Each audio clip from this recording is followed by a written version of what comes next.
रूप पाहता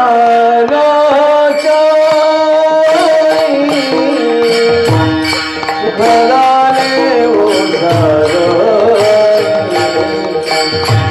सुखदाने ओसाया सुखदाने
नको ब्रह्मज्ञान आत्मस्थिती भाव नको ब्रह्मज्ञान आत्मस्थिती भाव भक्त तू देव ऐसे करे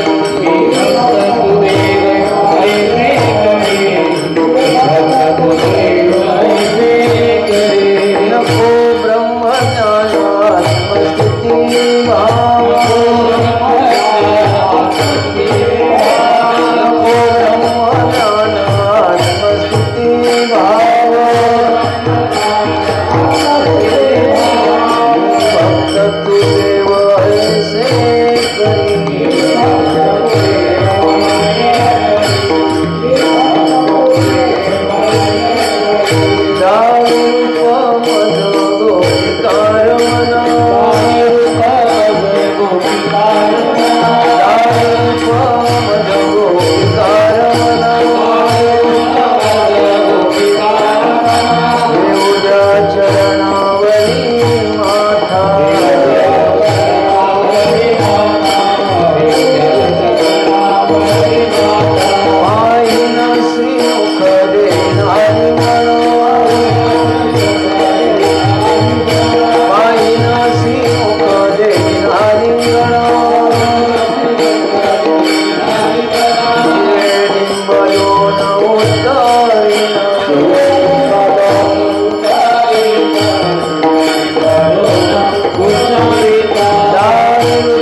नको ब्रह्मज्ञान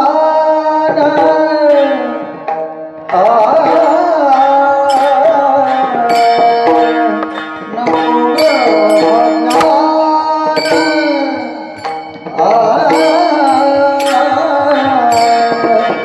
आत्मस्थिति भाव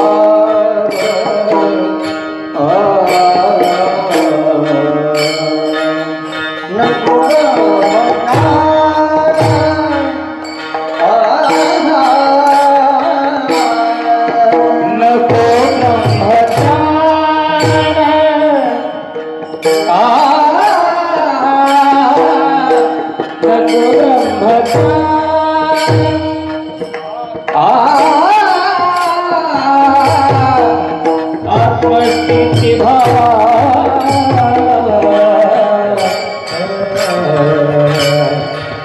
नको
मी भक्त तू देव ऐसे करी दावी रूपम जगोपिका रमणा ठेवू द्या चरणावरी माथा पाहीन श्रीमुख वंदीन चरण जिवे लिंबलोन उतरीन दावी रूपम जगोपिका रमणा ठेवू द्या चरणावरी माथा उसता सांगेन हितगुज मात बैसोनी एकांत सुख गोष्टी दावी रूपमज गोपिका रमणा ठेवू द्या चरणावरी माथा तुका म्हणे आसी न लावी उशीर तुका म्हणे आसी न लावी उशीर माझे अभ्यंतर जाणोनिया दावी रूपमज गोपिका रमणा ठेवू द्या चरणावरी माथा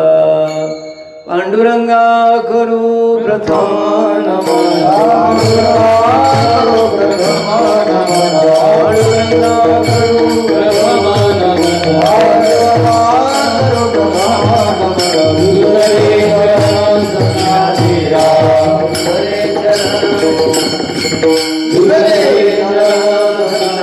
पांडुरंगा करू पांडुरंगा करू दुसरे चराना कंटाळला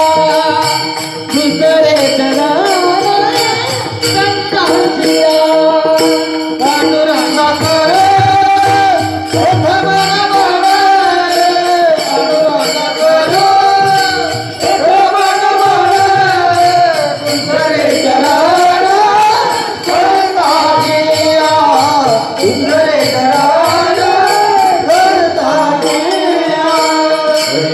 पांडुरंगा करू प्रथम नमन दुसरे चरणा संतांच्या त्यांच्या कृपादाने कथेचा विस्तार बाबाजी सद्गुरुदास तुका जयांचे केलिया स्मरण होय सकळ विद्यांचे अधिकरण तेचे बंधू श्रीचरण श्री गुरूंचे ते नमस्कारुनी आता माझी वाणी तुझे वर्णी गुणनाम ऐसे दे प्रेम काही कळा नमो ज्ञानेश्वरा निवृत्ती उद्धारा सोपान देवा मुक्ताबाई नमो त्रिभुवन पावनी अद्यत्रय जननी देवांचे समचरण सरोजम सांद्रणीलांबुधावं जगणनीत पाणी मंडणं मंडणाना तरुण तुलसीमाला कंधरं कंजनेत्रं सदयधवलहासं विठ्ठलं चिन्तयामि कर्पूरगौरं करुणावतारं संसारसारं भुजगेन्द्रहारं सदा वसन्तं हृदयारविन्दे भवं भवानी सहितं नमामि मनोजवं मारुततुल्यवेगं जितेन्द्रियं बुद्धिमतां वरिष्ठं वातात्मजं वानरायुधमुख्यं श्रीरामदूतं शरणं प्रपद्ये घ्यावी घ्यावी माझी सेवा दीना दुर्बळाची देवा दीना दुर्बळाची देवा दीना दुर्बळाची देवा माझी सेवा दीना दुर्बळाची देवा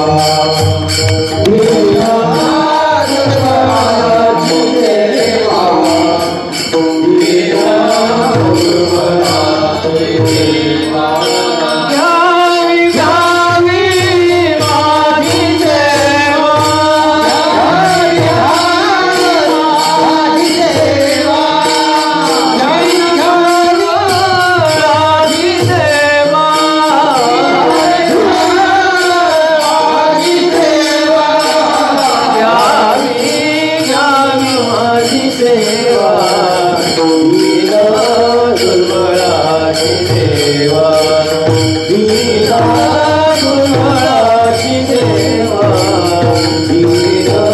दुर्बळाची देवा नावे यादवाची सेवा दुर्बळाची देवा दुर्बळाची सेवा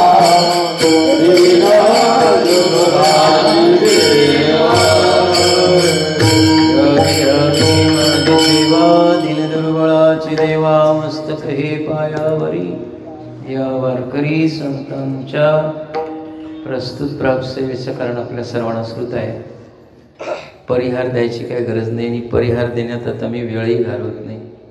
तुम्हाला सर्वांना माहीत आहे की आपला प्रतिवर्षीप्रमाणे संपन्न होणारा हा नामयज्ञ, त्या नामयज्ञातली आजची कीर्तनरूपी सेवा माझ्या परमभाग्यानं वाट्याला आले. आणि आता विशेष आमचं भाग्य का की अयोध्येत भगवान श्रीरामचंद्रांच्या मूर्तीची काय होते तिथं प्रतिष्ठापना होते. भाग्याचे का जन्माच्या वेळी आम्ही नव्हतो पण स्थापनेच्या वेळी तरी जिवंत आहोत हे आमचं उद्या आता उद्याची एकादशी ना हिंदू असेल त्यांनी धरायची गावात जेवणच करायचं. साक्षी व्हावं या कार्यक्रमात याची साक्षी व्हा. निश्चितपणे आम्ही वानर तरी असणार म्हणून येऊ आमच्या वाट्याला आले. नसळ आम्ही नळनिळ जांबवंत काही गरजही नाही त्याची. एखादा तरी खडा टाकला असणार समुद्रात म्हणून आम्हाला लल्लानं हा मला अवसर दिला. आणि विशेष काय आमचा सप्ताह त्यातच आलाय. हे पर्वकाळ आहे आणि असे पर्वकाळ विशेष प्राप्त होत नाहीत बरं. म्हणून याचा आनंद लुटायचा बरं. गुढ्या तोरण उभा करा सांगावं लागू नये. सांगून उभा करणं म्हणजे भावाचा अपमान येतो. अंगभूत सांगून करणं याला अर्थ नाही बरं. आतून आपल्या अंतकरणातून ते केलं पाहिजे. हे यानं सांगितलंय म्हणून उभा करालो हे नको बरं. याला भाव म्हणत नाही. अंतकरणात ती भावना निर्माण व्हावी. आपण विशेष पर्व काळामध्ये आपला सप्ताह होतोय. भाग्याचे आहोत. आता रोज मला हीच कीर्तन मिळालेत आणि विशेष म्हणजे आणि तुमच्यात त्यात कपिला षष्ठी योग म्हणजे महाराजांच्या मुखारविंदातून तुम्ही रामायण स्मरण करत आहात. अगदी सुंदर भावयुक्त. मगाशी मला 10 मिनिटं मिळाली. मी येण्याचा प्रयत्न केला महाराज लवकर पण काय असते कर्म आड येते ना. प्रतिबंध आहेत. वर्तमान प्रतिबंध भूत पश्च हे सगळं तोडायला एवढं कुठं आम्ही बारक्याच आहोत. चला मुद्द्याकडे या. सेवेकरता जो घेतलेला अभंग आहे देहूचे प्रसिद्ध साधू श्रीमंत तुकोबारायांचा देवाकडं काय म्हणतात करुणा भागणारा म्हटलं तरी काही अडचण नाही. मागणी होऊ शकत नाही. करुणा भागत असताना जगत विलक्षण करुणा आहे. सुरुवात काय करतात आता प्रस्तावनेत वेळ घालवत नाही. कमी वेळेत जास्त राणा काढायचे. सुरुवात अशी करतात देवाकडून मला ब्रह्मज्ञान नको. विशेष अंडरलाईन करा या गोष्टीला. हे महात्म्यांच्या अंतःकरणातल्या भावना आहेत बरं. ब्रह्मज्ञान नको म्हणणे इतकं ते टाकाऊ आहे का बोला. नको कोणती वस्तू म्हणतो आपण टाकाऊ आहे आपल्या कामाची नाही. तिचं काय मी शास्त्राच्या अर्थानं सुद्धा नको का म्हणण्याचे अर्थ पुढे सांगेल. पण लौकिक दृष्टीनं आपण म्हटलं तर नको का त्याची मला गरज नाही. गरज नाही म्हणावं तर ब्रह्मज्ञानाशिवाय अध्यात्मशास्त्रामध्ये प्रवेशच होत नाही. आणि जोपर्यंत ब्रह्मज्ञान होत नाही तो तुम्ही अध्यात्मशास्त्राचे अधिकारी होऊ शकत नाही. बरं ते ब्रह्मज्ञान तरी कुठं काय पाहिजे तिथे मिळते का. सहज सुलभ आहे का ते. याजसाठी जप याजसाठी तप व्यासेही अमूप ग्रंथ केले. बर सगळ्या ग्रंथाचा अभ्यास केला म्हणजे ब्रह्मज्ञान झालं असं नाही. अंडरलाईन करा ही गोष्ट ना. तुम्ही असं ब्रह्मज्ञान सांगितलं म्हणजे सुद्धा झालं असं सांगणारे खूप आहेत महाराज. सांगणारे खूप आहेत पण अनुभवजन्य ज्ञान सांगणारे वेगळे आहेत. हरी बुद्धी जपे तो तो नर दुर्लभ आहे, लक्षात घ्या. मला वाटते ज्ञानोबरावांनी एक ओवी टाकली, असतेच या महापुरी रिगतात कोठीवरी, पण मोक्षाची या बैलतरी विरळाची पावे. विरळा म्हणजे कोणतरी, हा कोटी. आता हे तर सगळीच परमार्थ करायला, आणि हे कशासाठी? ब्रह्मज्ञाना करताच आहे. आता आमचा सप्ताह कशा करताय? बोला. सप्ताह, हरिकथा, रामायण कशा करताय? देवाची यथासांग ओळख करून घेणे म्हणजे ब्रह्मज्ञान. मग इथं न ओळखीचा कोण आहे? सगळ्यांना देव माहितच आहे ना. तुम्हाला माहित आहे म्हणून तर कीर्तनला आलाय, पण यथार्थ माहित, लक्षात घ्या, यथार्थ माहित नाही. लक्षात घ्या. ज्या दिवशी तुम्हाला ब्रह्मज्ञान व्हायला ना, तर त्या तुम्ही कीर्तन करायला सुद्धा शिल्लक राहत. ब्रह्मज्ञान सांगण्याचा विषय असू शकत नाही. ब्रह्मज्ञान हा सांगण्याचा विषय नाही, अनुभवाचा विषय. तुकोबारायने विचारा, देव पहावया गेलो आणि तेथे. आता इथे गंमत अशी आहे, नको म्हणण्यापाठीमागचा उद्देश सांगतो. शास्त्रानं असं सांगितलंय, 3 कारण आहेत एखादी वस्तू नाकारण्याकरता. शास्त्र प्रणित 3 कारण आहेत. 4थं कारण शास्त्रानं द्यायला. पहिलं कारण आहे वस्तूच्या अभावात वस्तूचा त्याग. त्या वस्तूचा काय असावा? अभाव असावा, म्हणून ती वस्तू नको. दुसरं कारण असं आहे, वस्तूच्या ज्ञानाच्या अभावात वस्तूचा त्याग. वस्तू आहे पण वस्तूचं ज्ञान नाही, म्हणून त्या वस्तूचा त्याग. तिसरं कारण आहे, इथं वस्तू आहे, वस्तूचं ज्ञानही आहे, पण वस्तूच्या भोक्तृत्व शक्तीच्या अभावात वस्तूचा त्याग. 3 कारण. 4थं कारण शास्त्रानं दिलेलं नाही. ऐका बरोबर, सोप्या भाषेत सांगतो. वेदांतिक परिभाषा इकडे जड जाते. वेदांतिक परिभाषा काय होते महाराज? जड जाते. सोपं करून सांगतो. वस्तूच्या अभावात वस्तूचा त्याग. त्याला शास्त्रानं उपपत्ती म्हणजे दृष्टांत दिला. त्याला जंबुकहा वदंती असं म्हणतात. काय म्हटलं त्याला? जंबुकहा वदंती. किम वदंती? द्राक्षाणी फलानी आम्लानी सती. आता हे झालं वेदांतिक परिभाषेत. आता गावठी भाषेत हे तुम्हाला माहीतच आहे. कोल्याला द्राक्ष जंबूक म्हणजे कोला. जंबूक म्हणजे कोला. मग कोल्याला द्राक्ष आंबट काय गोड? का आंबट? मिळाले म्हणून का नाही मिळाले म्हणून? गोष्ट सांगतो म्हणजे पुढे जायला बरं. कोला. सगळ्या प्राण्यात हुशार कोण? आमच्यात बिले आहे. संधीचा फायदा घेतो तो कोला. माझं जर हसत खेळत असते वर, गंभीर काय नाही, स्थिरावलीने अंतकरणाने गंभीरपणे काय नाही, अगदी हसत खेळत. आता तो कोला द्राक्षाच्या बागेजवळ गेला. तासगाव चमन द्राक्षाची बाग पिकून पक्व झालेली आहे, गोड अशी द्राक्ष तयार झालेले आहेत. पण द्राक्षाच्या बागेत गेला कोला, तिथं बघितलं रखवालदार आहेत. आता रखवालदार आहेत म्हणजे आत प्रवेश करता येतो का? नाही. मग ह्यानं काय केलं? रखवालदार आहेत, घराकडे जातात का बघूया, झोपतात का बघूया म्हणून समोर थांबला. तिथं दृष्टांता करता घ्या. त्या रखवालदारानं कळलं डॉक्टरांचं गारगोटीत कीर्तन आहे. इतर रखवालीकरण करण्याविषयी आपण कुठे जाऊ? कीर्तनाला जाऊ. आणि रखवालदार असतात ते मालक असतात काय हो? नोकर असतात. नोकर. मग खाली तर काय आमच्या बाजू जाते. द्राक्ष कोणाशी जाणार आहेत? मालकच. चला म्हणून कीर्तनाला आले. तेवढ्यात कुणाचं फावलं? त्यालाच म्हणायचं कोला. आत गेला पण द्राक्ष कुठं होती? मंडळ. मला वाटते संध्याकाळी 9 वाजेपासून काकडा होईपर्यंत उड्या मारे.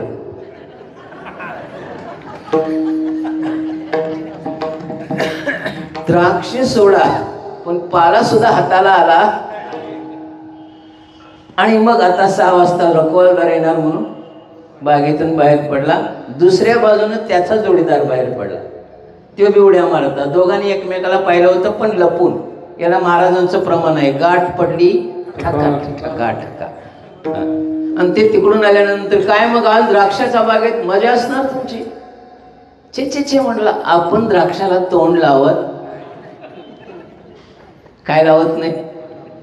त्याला माहित नव्हतं का. यालाही त्याचं माहिती होतं त्यालाही याचं माहिती होतं. पण द्राक्ष प्राप्त होती पण सापडली नाही. म्हणून काय म्हणला ती आंबट आहेत म्हणून मी खात. आंबट होती काय ह्याला मिळाली नाही. मी माळ घातली असती कळते ना. आता पुढं बोलत नाही. 100 वर्षे सप्ताह ऐकून जर माळ गळ्यात येत नसेल तर काय उपयोग आहे तुमचा जगून. अवघड आहे बरं.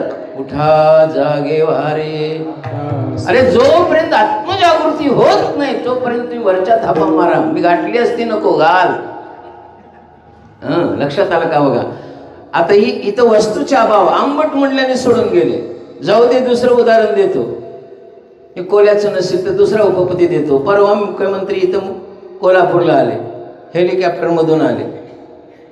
मी माझ्या मित्राला म्हटलं बघ रे मोडकी सायकल नव्हती गड्याकडं आता कशाने आलाय. हेलिकॉप्टरने यायला लागलाय. हे दैवाचे सगळे खेळ असतात. ते गप्प बसावं का नाही. ते मित्र म्हणाला महाराज मी हेलिकॉप्टर मध्ये बसत नाही.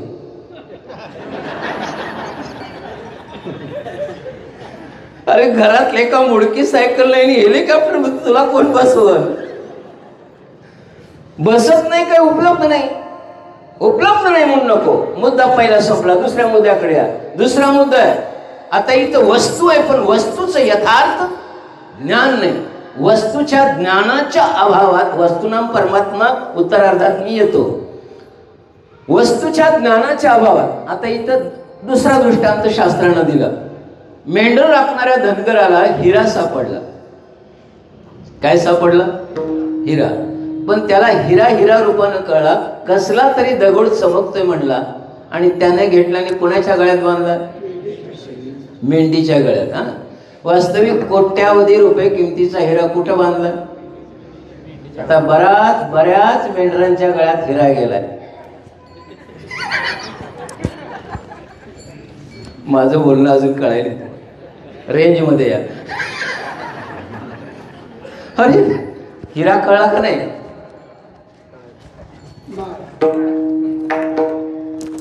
वजा गळा तुटस्तोर घालताय सोनं पण एक तुळशी माळ जड होती बरं तुम्हाला. का वस्तूचं यथार्थ ज्ञान न झाल्यामुळं त्याचा अभाव आहे. हे आपल्याला वाटते तुळशीची लाकडं आहेत वर लाकडं नाही तर हे दादा नाही. अतिप्रिय आवडे तुळशी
भगवंताला प्रिय असणारी वस्तू म्हणजे काय? अत्यंत प्रिय म्हटलं, अतिप्रिय मी म्हणत नाही, नामदेवराय प्रमाण देतात. आणि अतिप्रिय वस्तू ज्याच्या गळ्यात ज्यानं धारण केली तो सुद्धा भगवंताला अतिप्रिय झाल्याशिवाय बाकीचं काही करा नाही तर नाही का. म्हणून ही धारण करावं. आता तो कुठं बांधला? मेंढीच्या गळ्यात. ऐका बरं कसं होतंय. त्या रस्त्याने एक रत्न पारखी आला आणि त्याची नजर त्या हिऱ्यावर गेली. त्यानं धनगराला विचारलं, अरे मेंढीच्या गळ्यात काय बांधलास? दगड आहे म्हणला, फिरताना गारगोटीसारखा चमकतोय म्हणून कुठं बांधलाय? मग मला विकत देतोस का? आता ते धनगराचं पोरगं विकत म्हटल्यावर त्याला वाटलं हे काहीतरी वेगळं आहे. मग म्हणले केवढ्याला घेतेस ते तूच माग. बघा ती धनगर काय असते, 12 गावचं पाणी पिलेलं असतं. अगोदर मेंढीची किंमत सांगत नाही, तूच माग म्हणते, म्हणजे त्याची कपॅसिटी कळते. त्यानं डायरेक्ट मागितला कोट्यावधीचा हिरा 100 रुपयाला. कारण समोरचा कोण आहे? पण त्या धनगर म्हटले डायरेक्ट जर 100ला मागत असतं तर ह्याची किंमत काय असली पाहिजे? त्याने एकच धडा पाठ केला, एवढ्यात परवडत.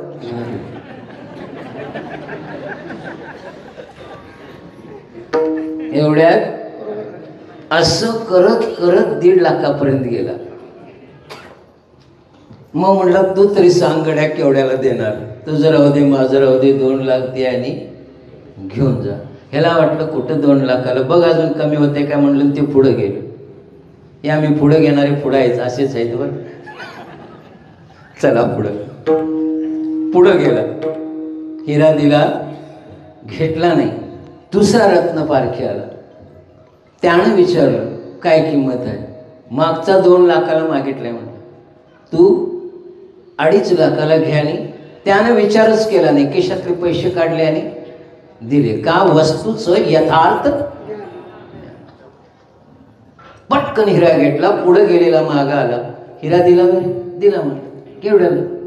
2.5 लाखाला. तुझ्यापेक्षा 1 लाख जास्त. खोळा का शाणा म्हणला तू? कोट्यावधी रुपये किमतीचा हिरा 2.5 लाखाला दिला. ते म्हणलं मी खोळा का तू खोळा ते बघ. माझा दृष्टांत इथं संपलं. अरे कोट्यावधीचा हिरा होता हे तुला ज्ञान होतं, पण मी धनगरच आहे, मला ज्ञान नव्हतं ना. तुला घ्यायला काय अडचण होती? तू 50,000 व्यवहार मोडून गेला, मला तर फुकटच मिळाला होता म्हणला. मला काय 2.5 मिळालं तरी माझी काय दुखणं नाही, पण तुला माहित होतं कोट्यावधीचा, मग खोळा कोण सांगा बरं? माळा घालून बी जर माळेचा महत्व कळत नसेल तर खोळा कोण न घालणारात बरा. ऐका बरं काढून टाकणाऱ्यानो.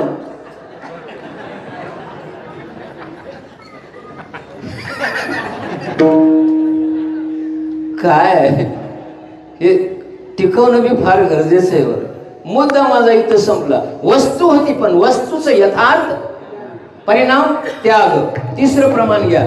वस्तू आहे, वस्तूचं ज्ञान आहे, पण भोक्तृत्व शक्तीचा अभाव आहे. याच्याकरता एक दृष्टांत देतो आणि मुद्द्याकडे येतो, अभंगाकडे वळतो. असा मुद्दा आहे. वस्तू आहे, वस्तूचं ज्ञान आहे, आणि मात्र वस्तू उपभोगण्याची शक्ती नाही. ब्रह्म धारण करायला सुद्धा अधिकारी लागतो. कुणालाही ब्रह्म धारण करता येत नाही.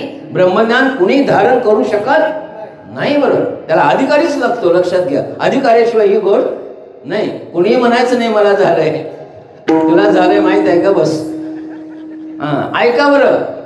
वस्तू आहे, वस्तूचं ज्ञान आहे, पण भोगण्याची शक्ती नाही. ऐका, साखर कारखान्याचे चेअरमन आहे, त्यांना साखर मुबलक उपलब्ध आहे का नाही? बरोबर आहे ना?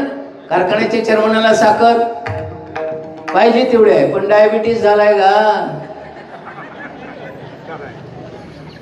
आता साखर बघायची का खायची तुम्ही सांगा. साखरेकडे काय करायचं? लई चट आली तर फक्त ओटावरनं जीभ फिरवायची, खालेल्याचा अनुभव घ्यायचा, पण प्रत्यक्ष खाता का उपभोग घेता येत नाही. अजून उदाहरण देऊ का? पुढं उदाहरणात वेळ जाईल. अजून दुसरं उदाहरण देतो. वस्तू आहे पण वस्तू भोगण्याचं सामर्थ्य नाही. काय काय भटजी, मी कुठल्या भटजींची निंदा करत नाही बरं. 70 वर्षाचा माणूस पूजेला बसलाय. किती वर्षाचा? आणि भटजी म्हणतोय हो म्हण मामा. हे मामा म्हणतंय, पुढे सुरू करते, भार्यान देई धनम देई पुत्रन देई. आगा 70 वर्षाचं बसलंय.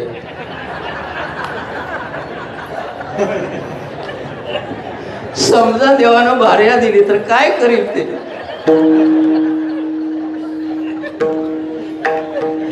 हसा बरं, घरातलं हसणं बंद झालंय. जोपर्यंत तुम्ही फ्रेश होत नाही तोपर्यंत परमार्थ ज्ञान आत उतरत.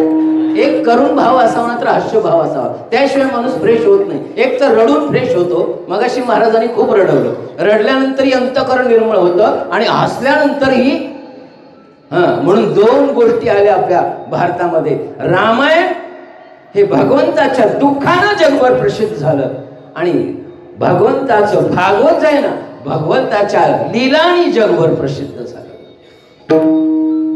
प्रभू रामचंद्राचं काय सगळं दुःखमय जीवन आहे, पण दुःखात सुद्धा आनंद देणारं हे रामायण आहे बाबा. आता मी त्याच्यावर बोलत नाही, तुम्हाला अगदी भक्ती चांगली लाभलेली आहे. मी अभंगच घेणार होतो, झाले रामराज्य, पण थोडासा वेगळा घेतला. मुद्द्याकडे या. आता या तुकोबर यांच्याकडं. तुकोबर यांना ब्रह्मज्ञान झालं होतं की नाही? अभाव होता का? तुकिता तुलने से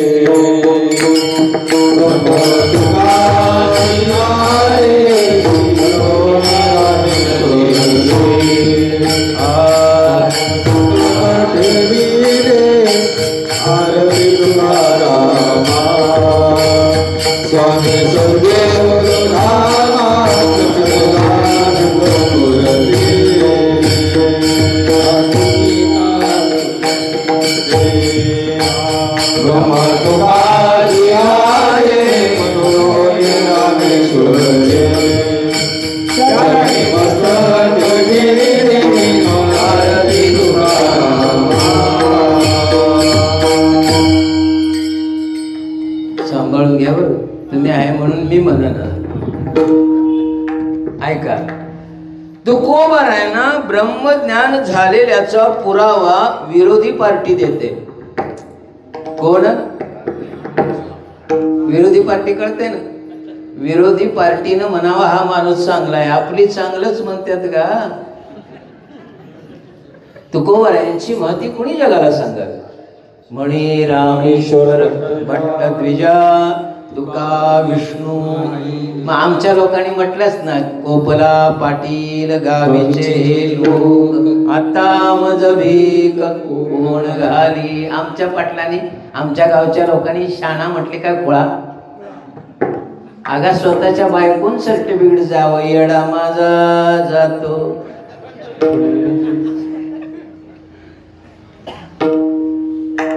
आणि परमार्थात वेळच व्हावं. शाण्यांचं इथं काय काम? शाण्याला भक्ती मार्ग अवलंबता येत नाही. बरोबर, शाणा हा ज्ञानातच रमतो आणि वेळा झाला वेळा झाला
लाचावला. लक्षात घ्या, शाणेपणानं भक्ती होत नाही आणि भक्तीची लालसा पूर्ण करण्याकरताच ब्रह्मज्ञान नको म्हणतात. येतो मी पुढं, कारण हा प्राप्तीनंतरचा त्याग आहे, प्राप्तीपूर्व नाही. मला काय सांगायचंय, तुकोबर आहे ना, यथार्थ ब्रह्मज्ञान झालं होतं. आणि रामेश्वर भट्ट आरती लिहिताना कसं लिहितंय बघा, ब्रह्म तुकाशी आले, तुका ब्रह्म झाले नाही. अंडरलाईन करा ही गोष्ट. यमकच जुळवायचा असता तर चुकिता तुलनेशी तुका ब्रह्म झाले नाही, ब्रह्म तुकाशी.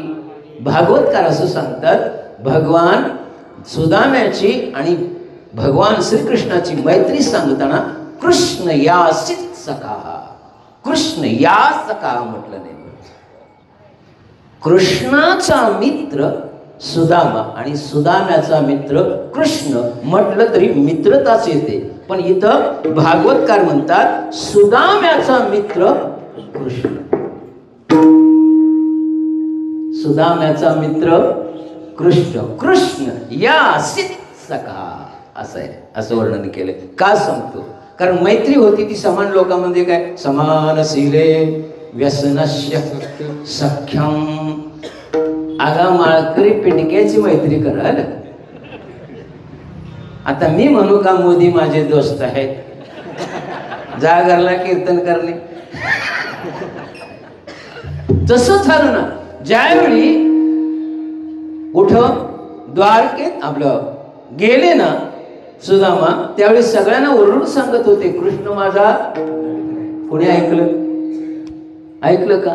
ती द्वारकेचे तिथले लोक म्हणायचे, बाबा अंगावर कपडं नाहीत नाही, राजा माझा दोस्त आहे म्हणतोस, तुला काय वाटतंय का नाही, अब्रू आहे का नाही?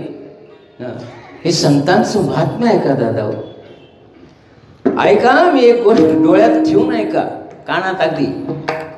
भगवंत संताकडे आले पण संत देवाकडे गेले, हे संतांचं विशेष आहे.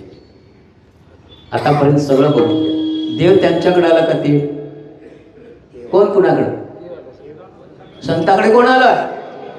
अरे ब्रह्म चालून आले, ब्रह्म तुकाशी आले.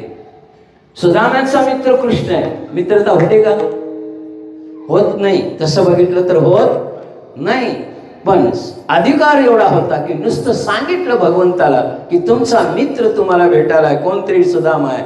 राजशिष्टाचार सगळे मोडून नंग्या पावलांनी राजसभेतनं उठून भगवंत आले. ताड ताड उठले. राजा उठला की सगळ्या बसलेल्या दरबारातल्या लोकांना काय करावं लागतंय? उठावं लागतंय. झाड झाड झाड उठली सगळी. काय असं कोण एवढा मोठा माणूस आलाय? बाहेर बघत्या तर सगळा फाटका. अगा जगन्मातेला सुद्धा वाटलं देव कधी असं गेले, म्हणून कृष्ण यासी सखा ब्रह्म तुकाशी आले. अधिकारावर तुकोबर यांचा आणि प्राप्तीनंतरचा त्याग आहे. तुम्ही म्हणशील नको ब्रह्मज्ञान घरला जा, म्हणून आमचे गुरुवरी असे होते, सिद्ध दशेतले अभंग म्हणू देत नव्हते. बरं, साधक दशेतले अभंग आपण म्हणावे, सिद्ध दशेतले अभंग म्हणून त्या अभंगाचा अपमान करू नका. सिद्ध दशेतले कशा? देह जाऊ पांडुरंगी, हे आम्ही म्हणावं का? देह जाऊ जाऊ गप बस, हे तुझं काम नाही. आमचे गुरुवर फार स्ट्रिक्ट. तुम्ही म्हणा चला पंढरीशी जाऊ, रखुमाई डोळे निवतील कान, म्हणोई समाधान. अधिकार प्राप्ती तुका म्हणे अंगे व्हावे ते आपण, मग ते गावे, मग त्याला ती समानता येते. नाहीतर मग ते विडंबन होईल. आम्ही म्हणतो एक गाव आम्ही जमल. कशाला बोलू आता? विनोदानं बोलतोय महाराज. एक गाव आम्ही सुरात म्हणते, रागात म्हणते. माघवारीश आले की झेंडा ठेवताना उदय गाय उदय, ह्याने एक गाव म्हणावं का?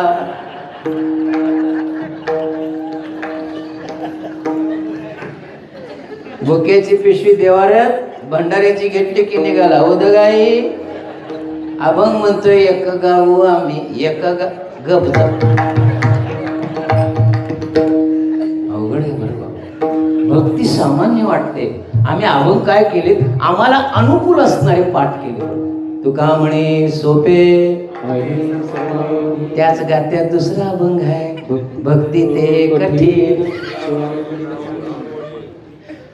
आम्ही काय पाठ केलं, तुका म्हणे असून दे.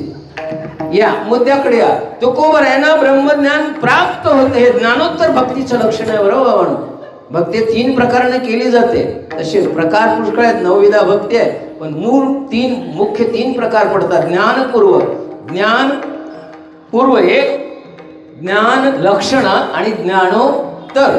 हा जो अभंग आहे ज्ञानोत्तर भक्तीतला आहे. प्राप्तीनंतरचा त्याग आहे, प्राप्तीपूर्वी नाही. का नको म्हणतात? शक्यतो ज्ञानानं अहंकार वाढण्याची शक्यता जास्त. ज्ञानानं काय होतं?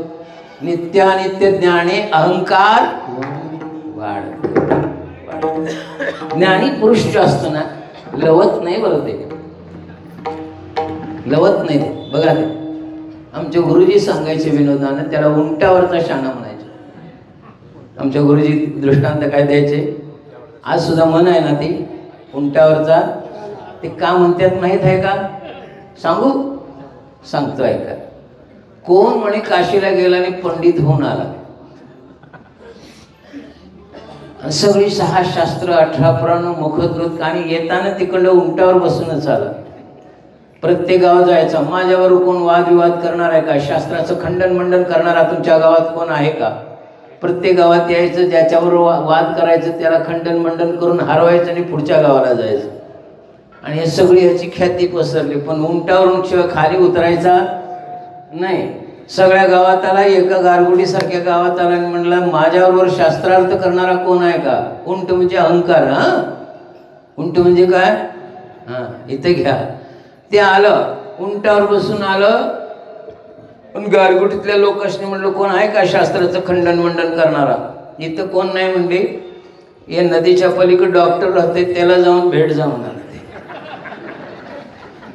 खंडन मंडन करायचं असेल तर ते कीर्तन करतंय. मग कुठं आहे ते म्हटलं? नदीच्या पलीकडं. नदीजवळ आलं, नदीला भरपूर पाणी, नावाडी होतात तिथं आर पार करायला. नावाड्याला विचारलं, डॉक्टरांचा पत्ता काय? नदीच्या पलीकडं गाव आहे म्हणले. मग मला नदीच्या पलीकडं सोडतोस का? सोडतो म्हणला. महाराज, खरं उंटाला इथं बांधायला पाहिजे. उंटाला कुठे बांधायला पाहिजे? चे म्हणला, उंटावनं खाली उतरलो तर माझं राहिलंच काय? मला उंटा सहित. मग म्हणला, महाराज तसं तुम्ही हट्ट धरू नका, जरा बघा विचार करून. नाही म्हणला, उंटा सहित जायचंय. मग नावाड्याला विचारलं त्यानं, तू काय शास्त्रार्थ केलास काय? ते म्हणलं, आपण शास्त्रविस्त्र काय व्हायचं नाही. माझ्या आईने एकच सांगायले, इकडची तिकडं सोडायची, तिकडची इकडं आडलं की आपलं पोट भरलं, बाकीचं आम्हाला माहित नाही. आणि वाटून जाताना एकच नावात बसून करतोय म्हणलं. मी केवटाचं ऐकलंय, देवाचं नाव हित पार करतो आणि देवाचं नाव हित इकडं आणतो. याच्या पलीकडं मला काय? आम्हा न कळे ज्ञान, न कळे पुराण वेदशास्त्रे. आम्हाला त्याची गरज नाही, पण जाणून गरज नाही. चोखवाऱ्यांचं वर्णन आहे बरं. आम्हाला ज्ञान कळत नाही, पण आम्हाला एवढं कळतं की तू आमचा आहेस बस. आणि एवढा भाव झाला तरी तुम्ही देवापर्यंत जाऊ शकता. आणि एवढ्या करताच तुकोबाराय नको म्हणतात, भक्ती सुख अनुभवण्याकरता. हे उंटान सकट ने म्हणालं. ठीक आहे म्हणला, पैसे डबल घेणार, घे म्हणाला. आता ते उंट माहित आहे, जाणून बुजून कोण आहे ते? उंट नावच सागर. उंटावर चढला, नाव लागली डगमळायला. नावाडी म्हणाला, महाराज पवाय बोय शिकलाय का नाही? नाही म्हणला. मग आता कुणाचा जन्म फुकट ते तुम्हीच ठरवा म्हणाला. आता काही नाव कडला, आता जन्म कुणाचा फुकट. आता काय तुला पोती वाचवू शकत? पोती वाचवेल का आता? मुद्दा माझा इथं संपला. अहंकार होतो म्हणून ज्ञानोबरांनी ज्ञानाबद्दल अलर्ट केलं. ज्ञान गिळोनी गावा. अरे ज्ञानाचा सागर हरिपाठामध्ये आपल्याला सांगतो. भावे वीण दे नकळे निसंदेह गुरुवीन अनुभव भाव बळे एरवी करतळी. आता ज्या गोष्टीमध्ये जे पारंगत आहेत तेच लिहितील का वेगळं लिहितील? ज्ञानाचा सागर ज्ञानोबर आहे. मी तर ज्ञान बळे म्हटले काय? भाव बळे. तिथे काय लिहायला पाहिजे होतं? ज्ञानोबर आहे. ज्ञान बळे लिहायला पाहिजे होतं. ज्ञान बळे या कळे ज्ञाने विन देव असं म्हटलेत का? भाव भाव हा ही भक्त. आणि भाव कुठे आहे? भक्तिशास्त्रामध्ये. भावे वीन आणि भक्ती वीन मुक्ती बळे वीन बोलू नये. अलर्ट करतात. इथं ऐकावर कशावर विषय निघला? उंटावरून. बरं उंटावर तुकोबर आहे ना. ज्ञान झालं होतं आणि ज्ञान यथार्थ पचवायची सुद्धा ताकद होती. हे कुणी सांगावं? रामेश्वर भट्टांनी सांगितलं की ब्रह्म तुकाशी आले. इथं आलो आपण. आणि तुकोबर यांच्या भाषेत जर तुकोबर यांना ज्ञान झालंय ऐकायचं असेल तर अनु हरी अणु रेणू या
तुका. हे कशाचं वर्णन आहे? ब्रह्मज्ञानाचंच वर्णन आहे का दुसरं कशाचं आहे?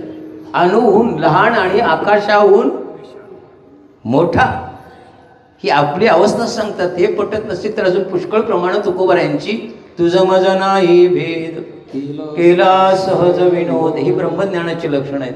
अजून सांगतो तुका म्हणे आता नाही अहंकार झालो तदाकार नित्य शुद्ध निराभाषी पूर्ण झालो समरस अखंड ऐक्यास.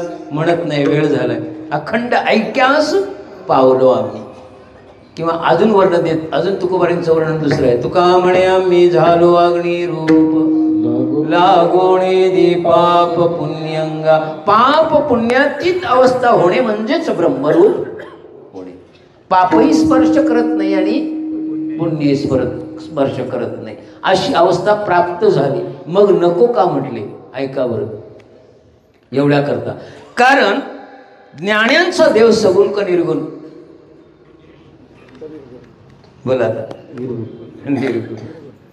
ज्ञानांचा देव भक्तांचा सगुण आहे. म्हणून दावी रूप मज मी भक्त तू देव. मला ज्ञानी होऊन जगायचं नाही दादा. मोक्ष तुमचा देवा तुमच्या पाशी ठेवा. मला त्याची मोक्ष पद तूच मोक्ष पद तुझ्या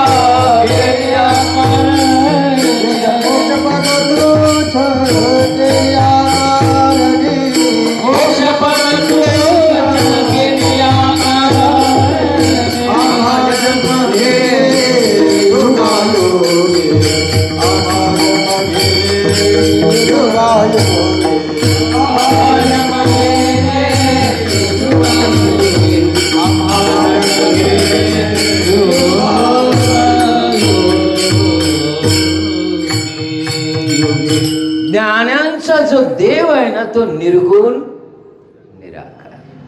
मानलं की देवाचं ते मूळ स्वरूप आहे. पण निर्गुण निराकारात सप्ताह करता येतोय? बोला. रामकथा करता येईल? आता का प्रतिपक्ष किती वर्ष वाट पाहायला लागली बाबा. खरोखर त्या मोदींच्या करता टाळ्या वाजवा. मी काय कुठल्या पक्षाचा नाही बरं. तुम्ही म्हणणार याने आतनं पैसे घेऊन आला असं. खरोखर आहे बरं. खरं आहे. सत्य ते सत्य मानावं हे कोण करू शकत नाही बरं. किती वर्ष बरं, किती वर्ष. हिंदूंच्या राष्ट्रातच जर हिंदूंची मंदिर होत नसतील तर निश्चितपणे हिंदू झोपलेले होते. आणि आता मंदिरापुरतं श्रीराम जयराम करू नका, कायम ठेवा हृदयात. मंदिर झालं की आणि विसरलं आणि आमचं सुरू झाल्या भावक्या.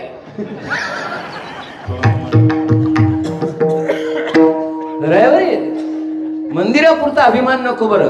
आणि ही जनजागृती करायला लागलेत ना गावागावात, ते खरोखर अत्यंत गरजेचं आहे. जर हिंदू जागले तर विश्वावर राज्य करू शकतो. कारण कोणत्याही क्षेत्रात आम्ही कमी नाही. बुद्धीच्या बाबतीत नाही, विज्ञानाच्या बाबतीत नाही, ज्ञानाच्या बाबतीत तर आमचं विश्व कोण तोड करू शकत नाही. अध्यात्म विद्या फक्त आणि फक्त भारतातच पाहायला मिळेल, अन्य जगात कुठेही पाहायला मिळणार. म्हणून अध्यात्म विद्येचे दाविले रूप भवार्णवी उभारिले. हे ज्ञानोबरायांचं सामर्थ्य. म्हणून नुसती प्रतिज्ञा केली नाही, काही दिवसांनी अखंड विश्वात ज्ञानेश्वरी पोचल्याशिवाय हे मराठीची नगरी ब्रह्मविद्येचा सुकाळू घेणे देणे सुखचिवरी होया जगा. अगा नॉन हिंदू सुद्धा राम म्हणा लागले. विशेष वाटतं दुबई सारख्या देशात मंदिर होतंय, मंदिर.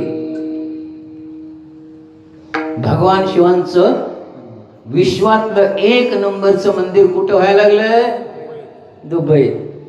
काही दिवसाने ते बी हरे राम सुरू करतील आणि करावंच लागेल. पर्याय नाही. मला कुठलं कुणाची निंदा करायची नाही, पण आपलं सत्य सांगायला भ्यायची गरज नाही. आता इथं आलाय प्रसंग. मगाशी महाराजांनी सांगितलं की कौशल्या मातेला राम भेटायला गेले ना, त्यावेळी दोघांचा संवाद मला वाटतंय रामचरित मध्ये सुंदर आलाय. समजावून सांगतात. रामा अगोदर सगळ्या देवांच्या प्रार्थना करतात. राईसाहेब वरुण देवाची प्रार्थना करतात. हे वरुण देवा, माझा राम नाजूक आहे, त्याला कोणत्याही प्रकारचा पावसापासून त्रास होऊ देऊ नको. सूर्याला विनंती करतात, सूर्यदेवा राजकुवर माझा कुठं वाढलाय राम? राजवाड्यात. त्याला तू जास्त ऊन लागू देऊ नको. सगळं सांगितलं. आणि रामाला सांगताना काय म्हणले? रामा जा म्हणा, पण एक गोष्ट लक्षात ठेव. तुळशीचरित मानस मध्ये आल्यावर एक लक्षात ठेव, धर्म आणि नीती सोडू नकोस. काय सोडू नकोस? कारण धर्माचं जर तू रक्षण केलंस तर तुझं धर्म रक्षण केल्याशिवाय धर्म रक्षिती रक्षता. आईचा उपदेश आहे. आमच्या आई जाळ्या उपडून आणायला होती लोकांची, ते धर्म शिकवेल. गावाकडचा मी माणूस आहे म्हणून मला माहित आहे. जाळ्या कळल्या का नाही? परवा माझ्या समोर एका पोरान 2 जाळ्या उपडून आल्या. आई म्हणली 2च आणल्यास होय रे? आता ते पोर धर्माचं रक्षण करेल. अवघड आहे बाबा. त्याच वेळी जर आईने 2 कानाखाली मारले असतं तर दुसऱ्याच्या जाळीला हात लावला नसता. धर्म आणि नीती त्याला कळाली नसतीवर. पण आई काय म्हणते? अजून 4 आण जा. कशाला पोरं शिकतील? गरजेचं आहे बरं. प्रत्येक कुठलाही एक वार निवडा हिंदूंनी, त्या वारा दिवशी सगळ्यांनी प्रार्थना करायची, म्हणजे करायचीच, तर तुम्हाला धर्म टिकवता येईल. नुसतं सप्त्यापुरतं एकत्र येऊन चालणार धर्म टिकवायचा असेल तर नित्य निदान किमान पक्षी आठवड्यातला 1 दिवस. सगळ्यांना सुट्टी असते, रविवारी घेतला तरी चालतोय. काळ वेळ नाम काय नाही बरं, एकत्र येऊन असं मार्गदर्शन व्हायला पाहिजे. पुष्कळ धर्माबद्दल बोलतो पण मला आता वेळ नाही. आता रोज महाराज आहेतच तिथं. म्हणून कधीही प्रभू रामचंद्रांनी धर्माच्या विरुद्ध आणि नीतीच्या विरुद्ध आचरण केलं नाही. म्हणून वनात सुद्धा समाधानी होते. राजाचं पोरग वनात राहील? कल्पना करा फक्त तुम्ही. कुठलं पोरग? सरपंचाच्या पोरग्याला डोंगरात पाठवूया, लाकडं आणायला सप्त्याला जाईल काय? ती लोकांनीच लावेल. कल्पना करावं. म्हणून रामायण हे कसं जगावं शिकवतं आणि भागवत कसं मरावं शिकवतं. 7 दिवसा माझी 7 परीक्षिता मृत्यू 7 दिवसाचा. 7 दिवसात भागवत ऐकलं आणि मुक्त झाला. तुम्ही राम, आता महाराजांनी मगाशी सुंदर उपदेश केला. राम वाचायचं नाही, राम पाहायचं नाही, रामायण पाहायचं नाही, रामायण जगायचंय. रामायण काय करायचंय?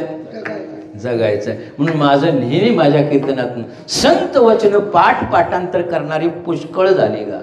संत वचन जगायला शिका तर कल्याण आहे. नाहीतर आयुष्यभर गाता उलटा सुलटा पाठ करा, काही उपयोग होणार नाही. म्हणून नामदेवरायांनी एक तरी घातलंय. सगळी ज्ञानेश्वरी राहू दे, एक तरी ओवी. आमच्या जनाबाईने सांगितलं वाचावी ज्ञानेश्वरी, पण त्यात नाथबाबांनी उलटा बंगलीला भाव धरून या. नुसती वाचावी नको, कशी वाचती? भाव धरनिया वाचे हरित, मग कृपा करी हरित दयावर. मग पुन्हा जनाबाईनं भाव अक्षराची भेटी पुन्हा अभंगलीला. असो या गोष्टी आहेत बरं, पण मुद्द्याकडे या. तुकोवर आहे ना, ब्रह्मज्ञान झालं होतं, फक्त नको का म्हटलं 10 वाजलेत. भूक नसली तर 15 मिनिटं वाढवतो.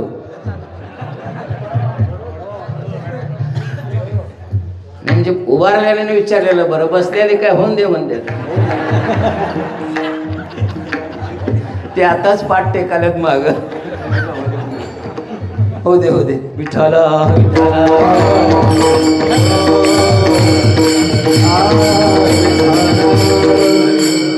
निर्गुणी तो माझे नाही समाधान, गोडे चरण तुझी सेवा. माझे निर्गुणामध्ये समाधान नाही देवा. का निर्गुणामध्ये समाधान नाही? निराकारी ओस दिशा येथे इच्छा पुरताती. निर्गुण निराकाराकडे काय मागायचं बी नाही आणि काय करायचं नाही. म्हणून नको वैकुंठीचा असे दया सुखा अद्भुत हारस. का नको म्हणलंय का? काय मागता देवाकडं? हिच व्हावे माझे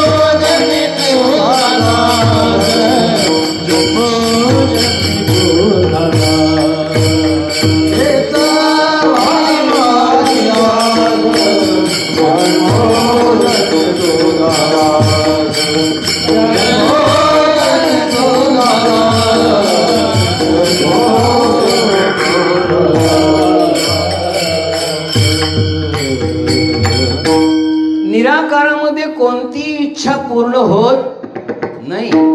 तत्स्वरूपता प्राप्त होते, मान्य आहे, पण इच्छा करता येत नाही, भक्ती करता येत नाही, सप्ताह करता येत नाही. मग काय? म्हणून महाराजांनी म्हणले वैकुंठा जाऊनी कायत्वा करावे उगाची राहावे. आता इथं भक्तिशास्त्रात तसं नाही. आणि भक्तिशास्त्रामध्ये भक्तांचा देव हा सगुण आहे. कोण आहे? सगुण आहे. आता इथं मूर्ती पूजली म्हणून नमस्कार करतो. आता काय काय म्हणतात मूर्तीत देव आहे का? खांबात नाही येतो आणि मूर्तीत नाही येत नाही. रे तुझ्या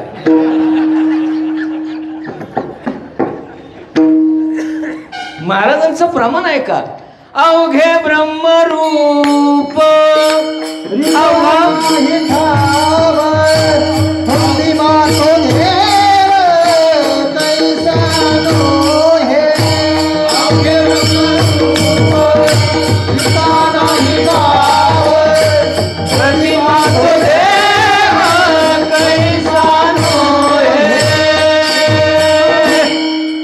जर त्याला ब्रह्मज्ञान झालं आणि अवघे ब्रह्मरूप असेल तर मग प्रतिमा तो देव कैसा होय.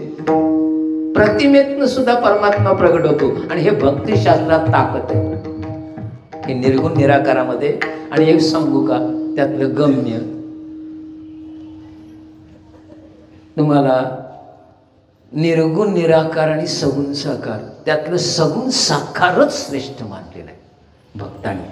का सांगतो, अन्वय व्यतिरेकानं जर त्याचं चिंतन करायचं म्हटलं, अन्वय आणि व्यतिरेक वेदांत शास्त्रामध्ये आले. अन्वय व्यतिरेकानं मला एक उदाहरण देऊन सांगतो. एका 100च्या नोटीमध्ये 2 50चे आहेत का नाही? आहेत तर दाखवा. आहेत, बरोबर. एका 100च्या नोटीमध्ये 2 50च्या आहेत, पण एका 50च्या नोटीमध्ये 100ची नोट इल्ला. कर्नाटक बांद्रीला जाऊन आम्ही शिकलो. अन्वयानं आणि व्यतिरेकानं जर विचार करायचा म्हटलं तर सगुणामध्ये निर्गुण आहे, पण निर्गुणामध्ये सगुण नाही. मग एका सगुणानं दोघांची पूजा साध्य होत असेल तर देवा मला निर्गुण निराकार नको, मला काय कर, भक्तच कर आणि मग तुझी मला सेवा करू दे. आणि मला आता तुझं रूप बघायचं आहे. दावी रूप माझं गोपिका रमना. अन्वय व्यतिरेकानं जर भेटलं तर सगुणामध्ये निर्गुण आहे, अन्वय आहे, पण निर्गुणामध्ये सगुणाचा व्यतिरेक आहे. बरं, तिथं तो मिळायचा नाही. म्हणून संतांनी जे साधन सांगितलं भक्तीचं ते सांगतो. आता भक्तीत आनंद कसा एवढा सांगतो आणि पुढच्या वर्षी उरलेला अभंग सोडतो. कारण आपलं पहिलं सूत्र चाललेलं आहे. अभंग 6 चरणाचं आहे. मुद्द्याकडे या. भक्ती सुखामध्ये काय आनंद आहे सांगतो तुम्हाला. सामान्य दृष्टांत देऊन सांगतो. तुम्ही एखाद्याच्याकडे इमाने इतबारी नोकरी केली असं धरा, किंवा भांगलायला गेला असं ठरवा, आणि पगार 200 रुपये ठरला आणि तुम्ही त्यांचं अगदी मनपूर्वक भांगलला. आणि भांगल्यानंतर त्या माणसानं म्हणावं तुम्ही होता म्हणून माझं झालं, आणि पाठीवर काय मारावी, थाप मारावी. आता त्यात थापत आनंद आहे काय 200 रुपयात? बोला बोला. आणि त्यानं जर आमच्या पाठीवर थाप नाही म्हटलं तर कशाला कीर्तन करायची का? त्या कीर्तनाला काही अर्थच राहणार नाही. जगाच्या मालकानं ज्यावेळी वाहून आपली पाठ थपटावं आणि आपलं म्हणावं, सांगू का तुकोबाऱ्यांचा एक दृष्टांत देतो. आणि जयवी यांची कथा तुम्ही ऐकलेलीच आहे, तरी पण अभंगाची भक्तिशास्त्र सांगायचं झालं तर सगुण आणि भक्ती सांगावीच. एक साधन केलं तुकोबाऱ्यांनी निष्ठेनं, त्याचं नाव वारी. तुम्ही करतोय वारी, आम्ही आमच्या वारीबद्दल मी बोलतही नाही आणि न बोललेलंही.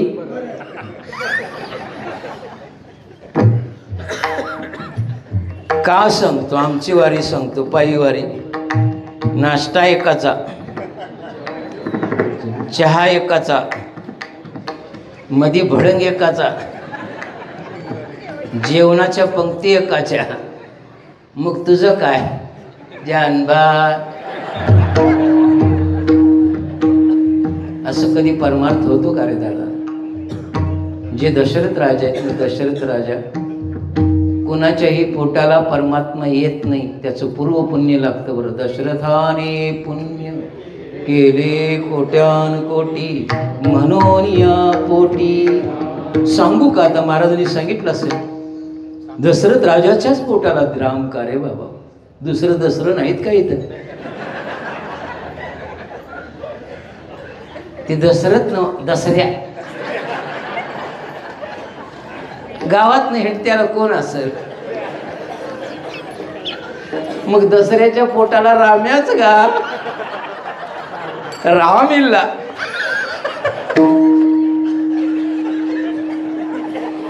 सांगतो म्हणजे तुमच्याकडून कळतील. बरं, पूर्व पुण्य सांगावं लागेल. ऐका बरं, दशरथ राजा पूर्वाश्रमीचा मनुराजा, पृथ्वीवरचा पहिला मानव. कोण? मनुराजा. आणि त्याची पत्नी शतरूपा. 1000 वर्ष पृथ्वीवर राज्य केलं. आता त्याच्या सुद्धा मनू मानत नाहीत. आपल्या हिंदू संस्कृतीप्रमाणे मनू आणि फॉरेन संस्कृतीप्रमाणे Adam and Eve. Adam and ते आम्हाला मान्य नाही. त्यांनी काय म्हणतात, पृथ्वीवर म्हण पहिले माणसं माकडं होती. आमच्या संस्कृतीमध्ये सांगितलंय देवानी मानवाचीच निर्मिती केली. माकडाचा माणूस व्हायला आम्हाला म्हण पहिली शिपूट होती. एकाची तरी शिल्लक राहायला पाहिजे होती की सगळ्यांचीच कशी झडत. बरं बाकीची शिफ्टीवाले त्यांचीच झडाय नाही, आमचीच कशी झडली का. पुळ्याचा बाजारराव काहीतरी. आणि ते आम्हाला इकडे शिकवलं जाते. आमचा मनू शिकवला जात नाही, हे आमचं दुर्भाग्य आहे. म्हणून जागा रे हिंदूनो, आपली संस्कृती इतकी श्रेष्ठ आहे. मानवाचीच निर्मिती भगवंतानं केलेली आहे. माकडाचा माणूस झालेला शिफ्टी मन झडत झडत गेली. मी म्हणतो माझी तरी राहिली असते तर बरं झालं असतं. आता अयोध्येत उड्डाण करून गेलो असतो.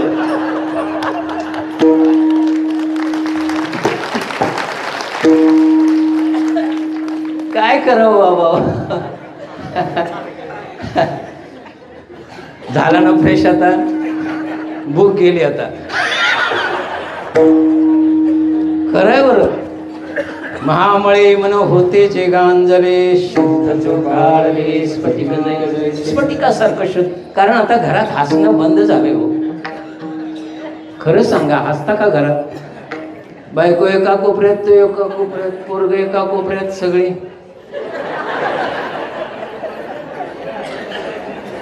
काय करायचा परमार्थ सांगून, शास्त्र सांगून? व्यवहार कळ नाही असणे, व्यवहार कळणं कसं राहावं कळण. महाराज जरा दाबसवर रामायण जरा. चला, मनुराजानं आयुष्यभर परमार्थ केला, म्हणजे राज्य केलं. आणि मुलं हाताखाली आल्यानंतर पूर्वीची आपली जीवन प्रणाली 4 आश्रमात मोडली जायची. ब्रह्मचर्य, ग्रस्त, वानप्रस्थ आणि संन्यास. म्हणजे प्रपंचही उपभोगायचा, ब्रह्मचर्याचं पालन करायचं. आणि सांगू का तुम्हाला, आता सुद्धा या पद्धतीनं जीवन जगाल तर तुमचं कल्याण झाल्याशिवाय राहणार नाही. जो 25 वर्ष ब्रह्मचर्याचं पालन करून विद्यार्जन करतो तो मोठा माणूस झाल्याशिवाय राहत नाही. वाचा सगळं विवेकानंदांचं वाङ्मय, कळून येईल तुम्हाला. हे 12वीला गेल्यावरच सैराट होते, ते पुढे साहेब होईल.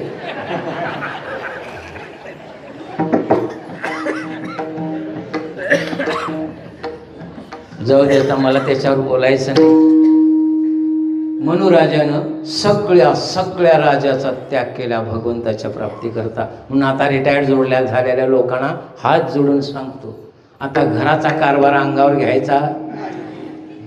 आता स्वतःचं बघा, जगाचं खूप बघितलं. आता उरले आयुष्य लावा तुम्हाला. आता घरात कोणी विचारित बी नाही, मग विचारित नाही त्याच्याकडे जाच का, विचारतोय त्याच्याकडे या गा.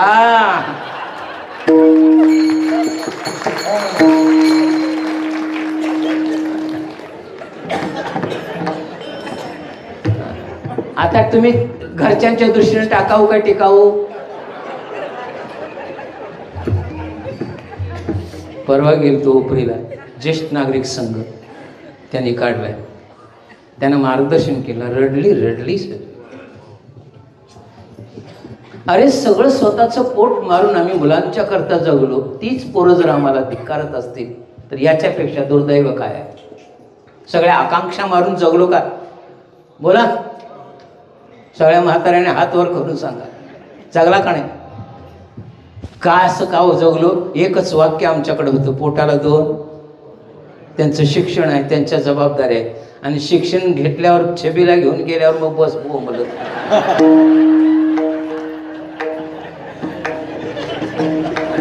आता तरी शान व्हायला पाहिजे का? यालाच मोक्ष म्हणतात दादा. मोक्ष म्हणजे कुठला नाही बरं, या संसारिक जबाबदारीतून मोकळं होणं म्हणजेच मोक्ष आहे. तुम्हाला मेल्यावर मोक्ष यात जबाबदारी झिडका. आणि आता कुणाला आपलं म्हणा, देव माझा. त्यावेळी मी त्यांना एक सांगितलं सर त्या उपरीच्या लोकांना, त्यावेळी तुला कॅडबरी खायला मिळाली का? इच्छा होती पण घेता आली. आता एक घे आणि एक म्हातारीला बेदेनी जाऊन बागेत बस.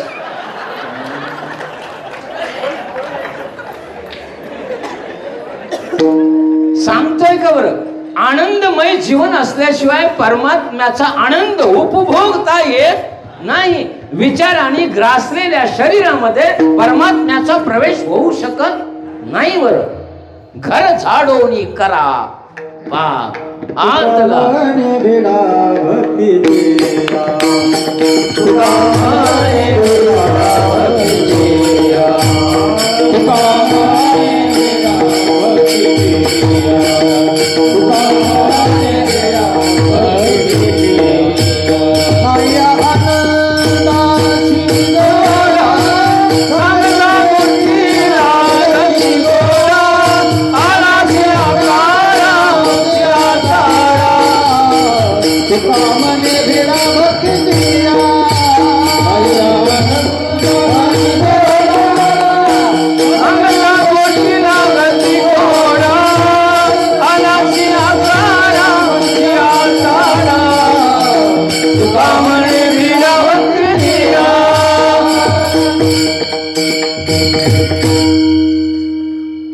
मुद्द्याकडे यावर.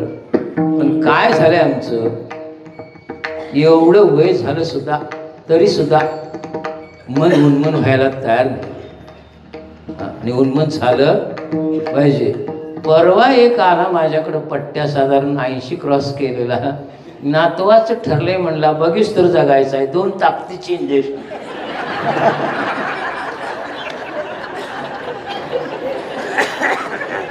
त्यामुळे मला गोष्टी सगळ्या माहिती. आता हे कवा मुक्त होईल सांगावं.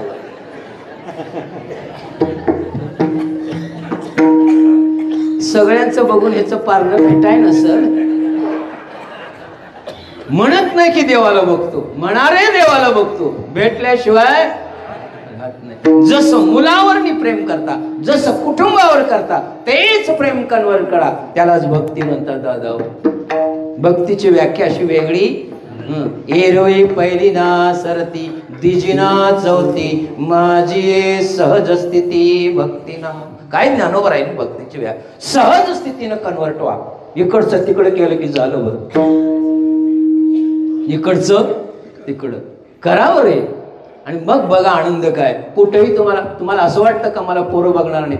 जर तुम्ही परमात्म्यावर विश्वास ठेवला नाही, परमात्म्याला तुमची व्यवस्था लावली, तर उद्यापासून कीर्तन करणार नाही. ओशितो जगा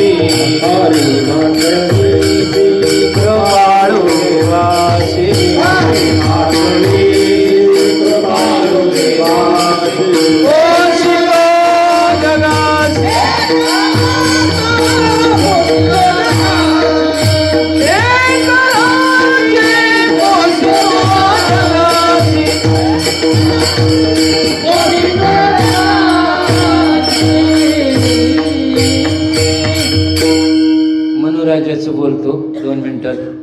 मनुराजानं सगळ्या सर्वस्वाचा त्याग केला. राज्य टाकणं एवढं सोपं नाही. चक्रवर्ती सम्राट केवढा सम्राट होता सांगू? आताच्या 8 मोमेडियन कंट्र्या भारतात होत्या. इराण, इराक, अफगाणिस्तान, बलुचिस्तान, बांगलादेश, पाकिस्तान, या सगळ्याचा चक्रवर्ती सम्राट राजा मनू होता. संपत्ती केवढी असेल विचार करा. आणि एवढ्या सगळ्या संपत्तीचा त्याग करून वनात गेला. जमल तंबाखू सुटना गा देवा करता.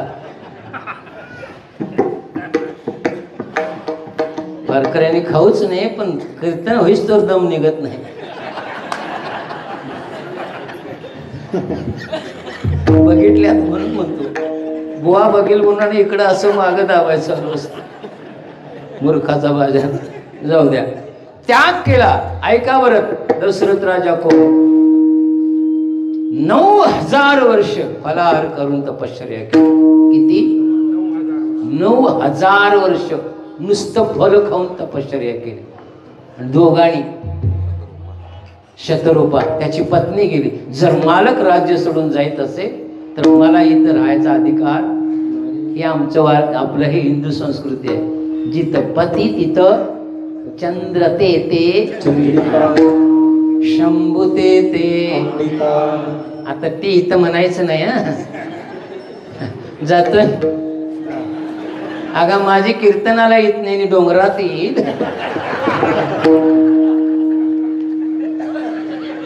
कशाला अपेक्षा करावी म्हणून आपुली आपण या जागेवर दोघांनी 9 वर्ष तपश्चर्या 9000 वर्ष तपश्चर्या केली. देवान डुंकून पण बघायला. कल्पना करा, याला अध्यात्मशास्त्रातील तितिक्षा म्हणतात. ज्यांना वेटिंग करायची ताकद असेल त्यांनी इकडे यायचं, नाहीतर माळ घातल्यावर इमान पाहिजे असेल जा घरला.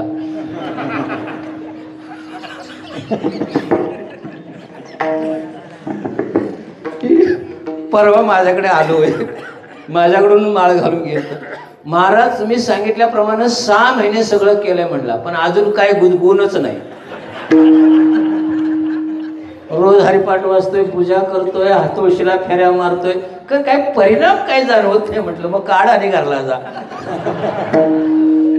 6 महिन्यात देव भेटतोय तुझ्या इथं. 9000 वर्ष तपश्चर्या करून देवानं बघितलं सुद्धा नाही. शतरूपा आणि दोघांचा संवाद चालला. प्रभू आमच्यावर रुष्ट आहेत वाटतं, अजूनही आमची भक्ती तितकी झालेली नाही. काय सांगती पत्नी ऐका बरं. अशा पत्नी मिळणं सुद्धा भाग्याचं लक्षण आहे. त्याला सौभाग्य म्हणतात. भाग्य वेगळं आणि आता जी आमची पूजा होती ही सौभाग्याची होती.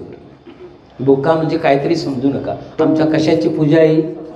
इथं गेलेला वेळ हा सौभाग्यात जातो, दवाखान्यात गेलेला भाग्यात जातो.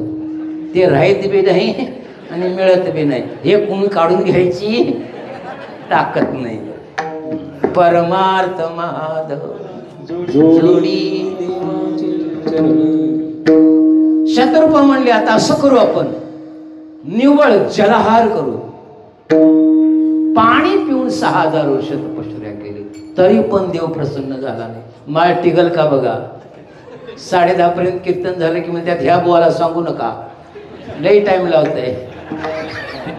तुला देव भेटल. ऐका पुढं ऐका. तरी पण नाही. पुन्हा 5000 वर्षी निराहार तपश्चर्या केली. 9 × 15 आणि 6 21,000 वर्ष तपश्चर्या केल्यावर मग ह्यो बाबा प्रसन्न झाला. आणि मग सगुण रूप, दावी रूप, सगुण रूप प्रगट केलं. आणि ते गोजीरवाणं भगवंताचं रूप बघितल्यानंतर दोघं तृप्त झाले. डोळे भरून पाहिलं देवाला. पाहिल्यानंतर सोबत पत्नी होती, मुक्त झाले असते, पण पत्नीला इच्छा झाली मुलगा असावा तर असा. तथास्तु. मुलगा असावा तर असा. तिन्ही जन्मात तेच आई बाप आहेत. किती 1000 वर्षाच्या तपश्चर्येमुळे राम आलाय पोटाला. 21 वाऱ्या झालेल्या पचत नाही तुला मर्दा. गावभर बोंबलू सांगतोय यंदा 21वी.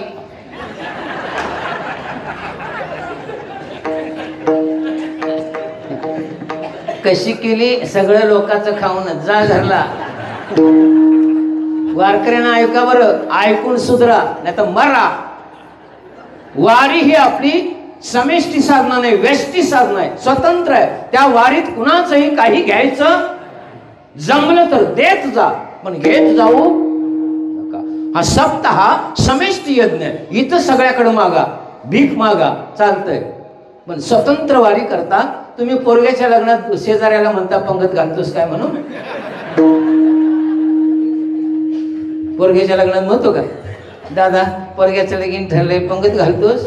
दादा लगेच म्हणतोय तुला काय भीक लागली? अपमान होत नाही? मग ज्याचा आम्ही दास आहोत, ज्या पंढरीनाथाचं दास आहोत, जगाचा मालक आहे, त्याचा जर दास म्हणत असेल आणि त्याला खाली बघायला लागत असेल तर तो हात पसरू नका रे. मी फार वाईट बोलतो बरं तुम्हाला, करा नाही तर मरा. नाही देत्यात त्याला काय करावं, त्याला सांगायचं वृद्धाश्रमात नेऊन दे जा. बाल कुठं तरी मुलं आहेत ना शिकतात, तिथं पंक्ती नेऊन घाल जा. आम्हाला द्यायचा प्रयत्न करू, पुढच्या वर्षी द्यायला येईल.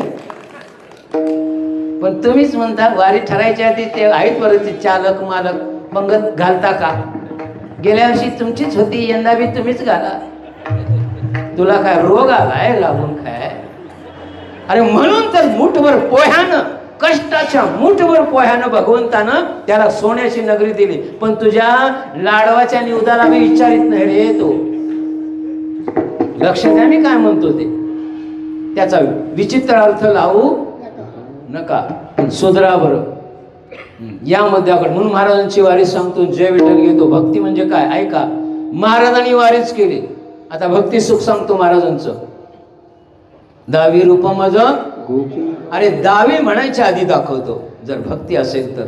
आणि त्याच्याकरताच मी महाराजांच्या वारीचं, महाराजांची वारी 21 भाकऱ्याच घेत होते. पंढरपूर ते देवटूर पंढरपूर 22 दिवसाचा प्रवास. 22 भाकऱ्याच बनवून घ्यायच्या, त्या वाळवायच्या. त्याच दिवशी त्याच्यावर वाळी चटणी ठेवायची. प्रत्येक दिवशी किती जरी भूक लागली तरी एकच भाकरी खायची आणि एक वेळेला भुक्त राहायचं आणि नामस्मरण करत वारी करायची. किती जण नावं देणार त्यांनी उद्या मला भेटा. येतील का वारीला? आमचं कसं आहे, पैसे कमी सोय जास्त, तिथं नंबर. बरोबर ना? अगं मीठ कमी पडलं तर टाळ रुपाट होत्यात, कशाला बोंबलायला वाऱ्या करायच्या? जाऊ दे बरं. ऐका प्रसंग फक्त महाराजांचा. एका वारीला 22 भाकरी करण्या इतकं पीठ घरात नाही. जगद्गुरूचं सांगाल. संत पण कुठून तरी येत नाही बरं. या आम्ही उपाध्या लावल्यात, अब पप्पू गो आता आणि विनोदाचार्य कुठनं काढले कोणाला माहिती. सगळे आचार्य. जाऊ दे बरं, मला त्याच्यावर बोलायचं नाही. परवा माझ्या तिथं नाव पुढं काय काय लावलं तर तुला कुणी उचापत्या करायला सांगितल्या म्हणून सांगितलं त्याला. मी कीर्तनच करणार नव्हतो तिथं, पण म्हटलं लावलंस परत लावायचं नाही. अजून आम्हाला काहीच नाही माहीत नाही, तू उपाध्या कशाला लावालास? आणि उपाधी लावली की अहंकार आल्याशिवाय. मग दुसऱ्या बी पत्रिकेत असं वाटतंय आता ह्याच्या पुढचं लावावं. जाऊ दे तिकडं, मरू दे तिकडं. काय येतं मुद्द्याकडे या. महाराजांच्या घरात किती भाकरी करण्याचं पीठ नाही. आवली मातेला काळजी होती, मालकावर विश्वास होता. भाकरी जर नाही करून दिला तर पट्ट्या दुसऱ्याच्या जेवणार. म्हणून गावभर हिंडल्या पिठा करता. मालक वारीला जाणार, पीठ उसणं द्या. डबल देते पण नाही म्हणू, कारण त्याने कुणीही त्यावेळी पीठ दिलं नाही. बाबाला निरोप धाडवला. बाबा श्रीमंत आहेत बरं, गुळवे.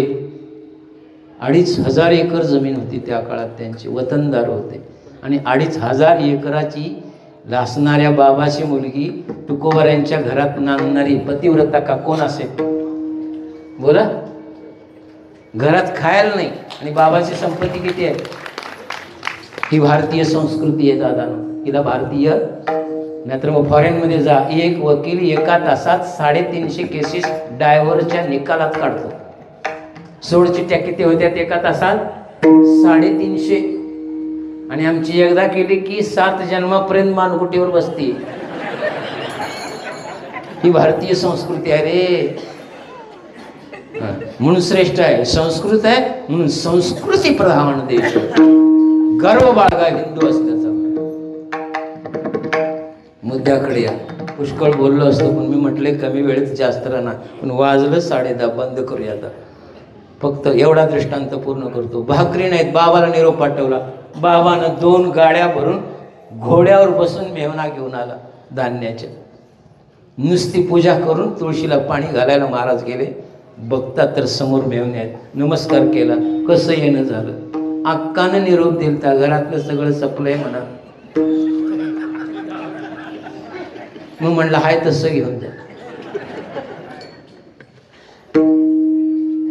काय म्हणले?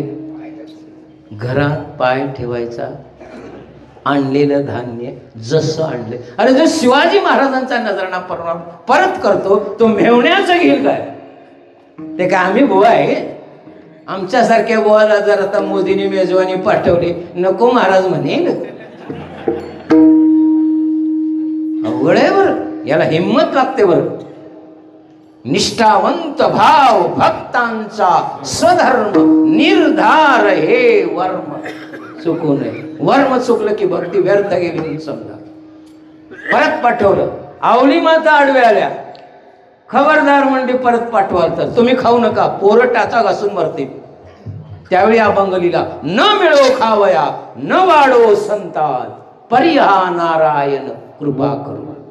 खायला नाही मिळालं चालतं, पोरं टाचा घासून मेली तरी उगच जानबा तुकाराम म्हणत नाहीत रे, त्याकरता एवढा त्याग करावा लागतो. परत पाठवली. मग राग आला. मरा म्हणली. दादाला म्हणली जा रे घेऊन मरून देत, आम्हाला बी कुठेतरी विहिरीत नेऊन. काय म्हणले असेल बघा तुमचं तुम्ही.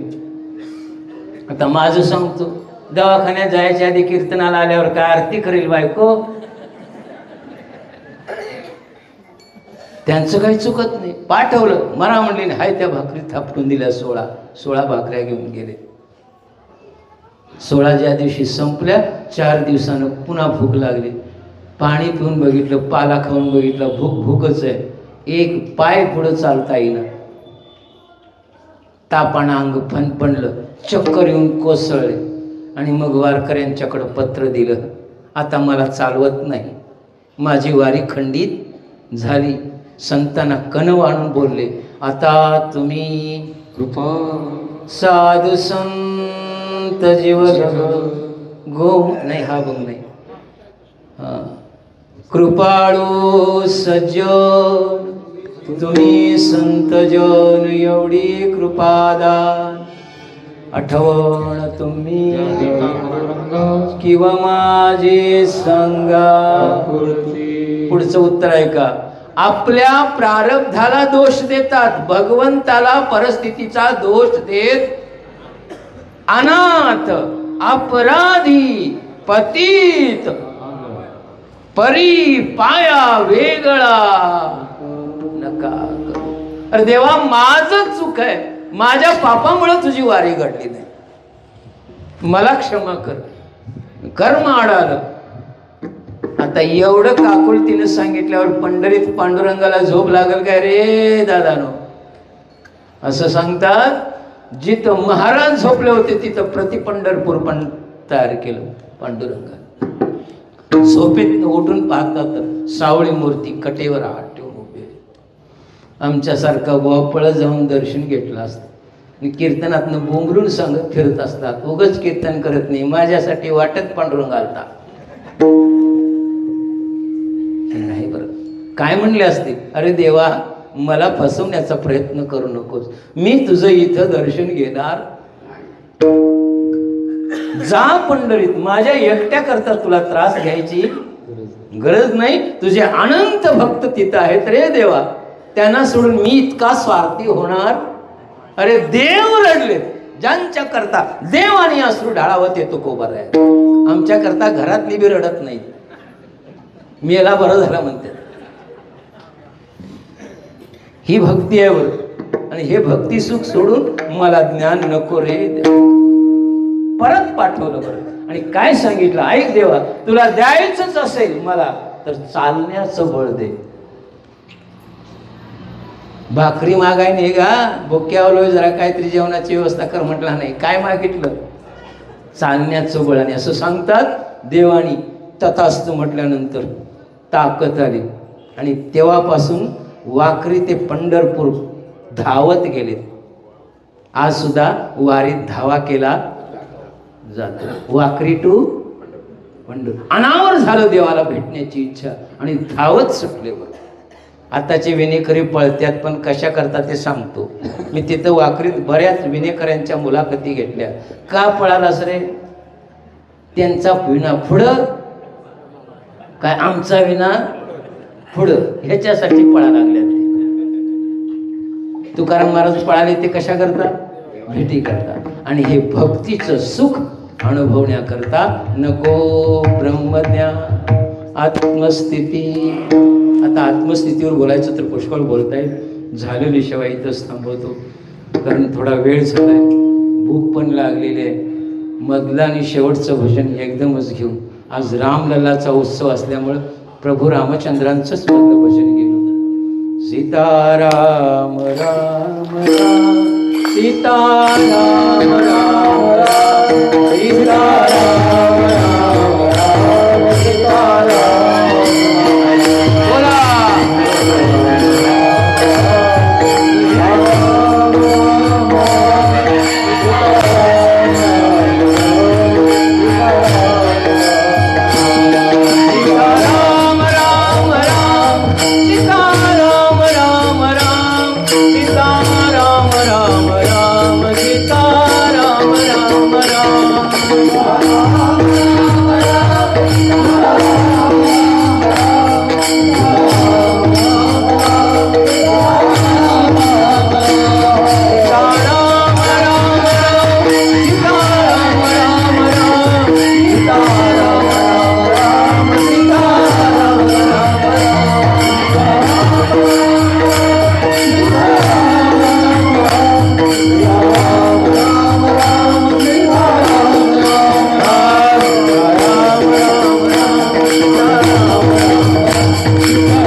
भक्त तू देव ऐसे करी दावी रूप मज गोपिका रमणा ठेवू द्या चरणावरी होता.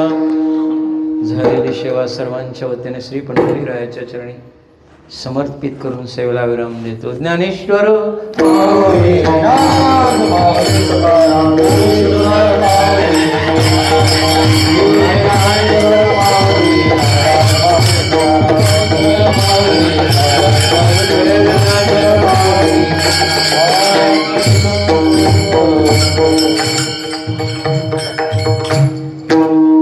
तुका म्हणियासी नलावी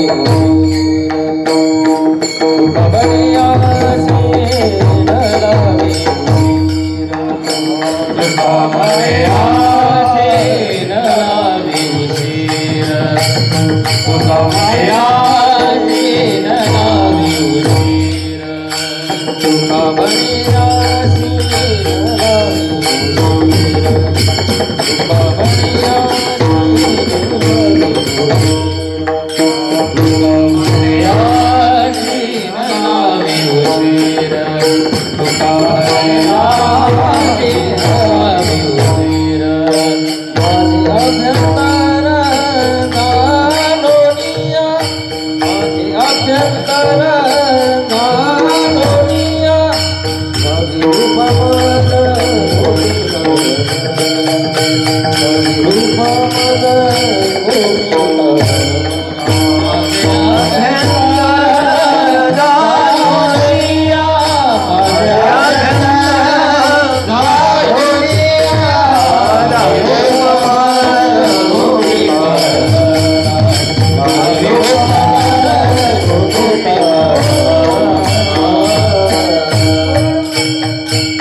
दावी रूप मद गोपिकार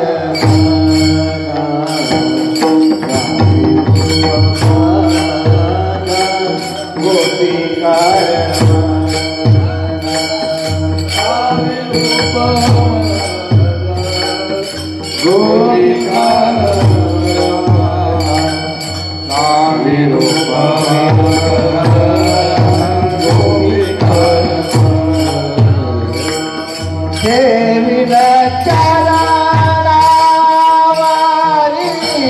माता माता